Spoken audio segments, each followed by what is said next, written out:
is the richest eulogy. Whose eulogy, you might ask? Well, the eulogy of the amazing decade that we all love and know as the 90s. You're right, Brandon.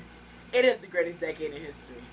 And tonight, we have a very special newscast going over all the greatest moments of the 90s. Cover music, movies, crazes, sports, and basically everything that happened in the 90s.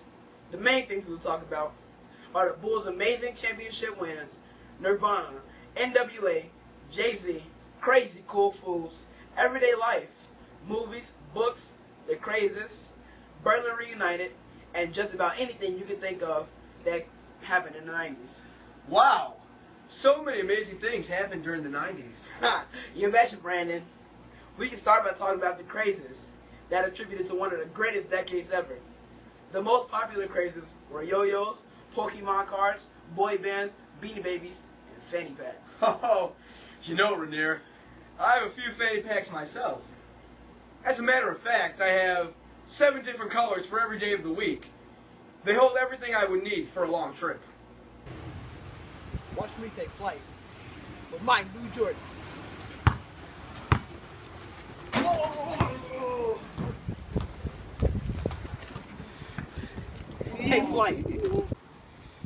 Be like Mike with my new I'm friends. John Barrett, and I'm here with Mark McGuire of the St. Louis Cardinals. Now, you've been in an illustrious career. What team did you with? I started with the Oakland Raiders in 1990 to 1997, then got traded over to the St. Louis Cardinals in 1997 to the present day. Wow, what an excellent career. Now, how do you have such a great career after facing such excellent pitchers? You know, with great pitchers like Kenny Rogers and Randy Johnson, you just got to get up there and swing away. You miss 100% of the pitches, you don't. What a great philosophy. Now, how many hits do you get throughout your career? Too many to count. Well, statistically, let's be serious here. Hits do you get? About 583 home runs with 14 RBIs. Well, Brandon, can you hear me? There was some wind. I'm sorry. Let's do that again. How many hits do you get? I had about 583 home runs with 1,414 RBIs. Well, this has been an excellent interview. This has been John Barrett. Back to you, Brandon. Let's go! Welcome back to the Richest Eulogy. Due to a windstorm, we have experienced difficulties and are forced to relocate. This is where we discuss the greatest things of the 90s. Now we will discuss the greatest songs, architecture, food, politics, the economy, and much more.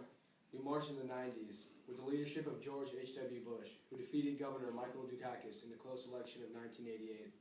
Our section of politics would not be complete without the fall of the Berlin Wall. At the close of the Second World War, the German capital, Berlin, was divided between the 4 occupying powers.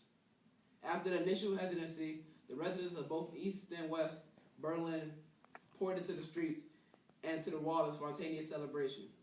In short order, the communist regime in East Germany fell, and on October 3rd, 1990, East and West Germany were reunited.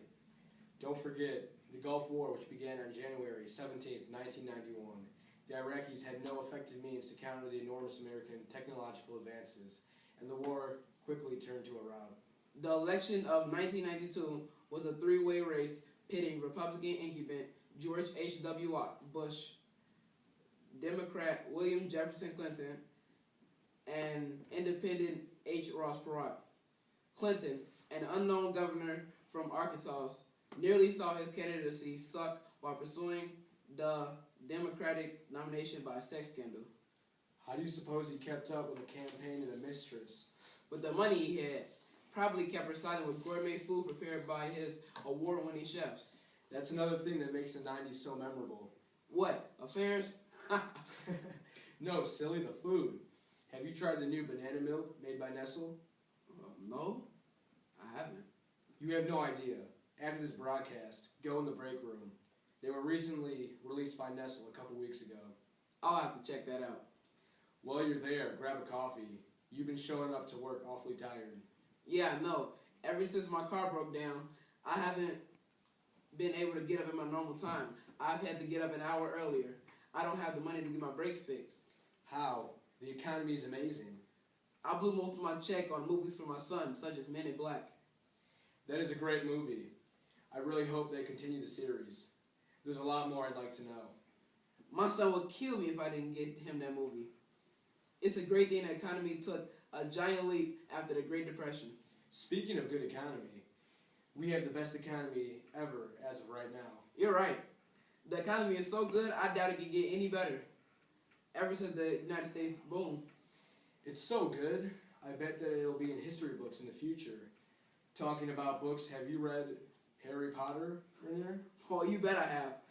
Not only am I in my Harry Potter club, I am the head wizard. I love dressing up as Gandalf.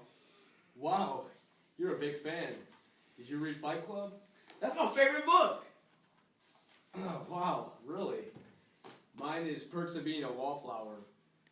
Have they made a movie? No, they haven't yet, but there's been a slight talk of one. It would be, by far, one of my favorite movies of all time. Well, next to Home Alone. That Kevin McCauley is one rich boy. Yeah, he is. One of the youngest millionaires of all time. I bet his parents are proud. I know I would be. This decade also contributed to the best buildings of all time. I know exactly what you mean. Just look at the Getty Center, designed a couple years ago in 1997 by Richard Meir. Yeah, I went when it was first built. It's a beautiful place, and I recommend it to anybody visiting LA. It's a beautiful site and a must-see for all tourists. Yeah, it's a great area, and I agree. All tourists looking for a great time in LA should visit the Getty Center. While we're talking about LA, we have to mention Hollywood. Look at Will Smith. After his role in The Fresh Prince of Bel-Air, he starred in many movies. Men in Black was one of his first. Yeah, and with everybody joining showbiz, many jobs have opened up for us citizens. You are right, Ranier. The number of jobs from 1990 to present day has increased dramatically. A whopping 28 million jobs have opened up in the past decade. Wow, that's a 20% increase. The greatest number of job openings would be in forestry and agricultural services, at 600,000 jobs over the decade. All right, well, for the last topic of this week's broadcast, we will discuss the top hits of the 90s. Oh, my favorite. Let's start with Jay-Z's rise to fame. Sean Corey Carter, a.k.a. Jay-Z, began rapping early with his friends and soon created a record label called Rockefeller Records. All of these little things really have created a successful young man. With a woman like Beyonce, he's winning all over. We don't have confirmation that they're dating. Dating, yet. But I can see it coming in the nearby future. Well, that's it for us here at the Richard Eulogy Special Edition. Be back here next week for another wonderful broadcast from your boys, Ranier and Brandon. Good night, America.